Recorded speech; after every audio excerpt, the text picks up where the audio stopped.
आज की कहानी है बाघ की चालाकी। एक जंगल में एक बेहद चालाक बाघ अकेला रहा करता था। हालांकि जंगल में और भी बहुत सारे जानवर रहते थे, परंतु वह बाघ अपने परिवार से बचपन में ही बिछड़ चुका था। इसलिए उसने अपना सारा जीवन अकेले ही संघर्ष के साथ इस घने से जंगल में गुजारा था। वह जंगल के प्रत्येक कोने कोने से वाकिफ था, अतः उसे इस जंगल में किसी भी चीज का भय नहीं रहा था। वह सारे जंगल में अकेले घूमता और जब जरूरत पड़ती अपने खाने की व्यवस्था कर ही लेता।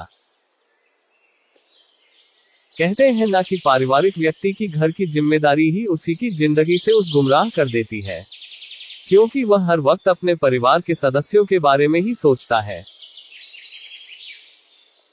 अगर वह कुछ खाना अकेले भी खाता है तो उससे वह खाना ये सोचकर हजम नहीं हो पाता कि उसके घर वाले भूखे रह जाएंगे और उसका पेट भर जाएगा।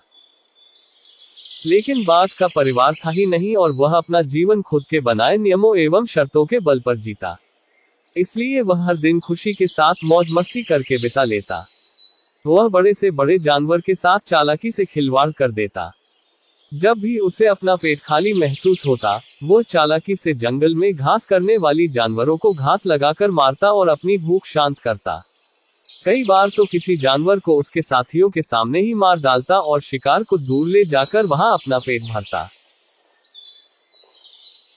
परंतु एक दिन बाघ कुछ खराब चीजें खाने के कारण अपने स्वास्थ्य को बिगाड़ देता है और कमजोर पड़ जाता है। परंतु फिर भी वह जीने की बहुत उम्मीद रखता है। तबीयत बिगड़ने के दौरान वह एक पेड़ के नीचे कई दिनों से झाड़ियों में ही बैठा रहता है। एक दिन वहां से कुछ सुअर और उसके बच्चे भोजन की तलाश में घूमने निकलते हैं, तो सुअर की नजर एक बाघ पर पड़ती है और वह अपनी माँ को बताता है कि माँ, पेड़ के नीचे झाड़ियों में एक बाघ बैठा हुआ है, जिसका हम शिकार करके अपने रात्रि का भोजन आराम से कर सकते हैं। बच्चा अपनी माँ से यह बात बोलता है, पर तेजतर्रार कानों की बदौलत बाघ ये बात सुन लेता है और एक मृत बाघ की भांति नखरे करते हुए कुछ क्षणों के लिए अपनी सांस रोककर सो जाता है। अब जैसे ही सुअर उसके मुंह के सामने जाकर उसकी नाक सूंघता है,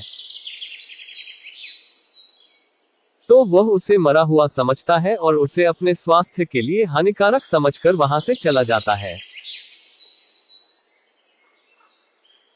सीख इस प्रकार एक बाघ अपनी चालाकी के कारण सुअरों के मुंह से बच पाता है। हमें भी हमेशा मुश्किल वक्त पर अपनी बुद्धि का सही प्रयोग कर ऐसे निर्णय लेने चाहिए जिससे हम खुद की सुरक्षा कर सके।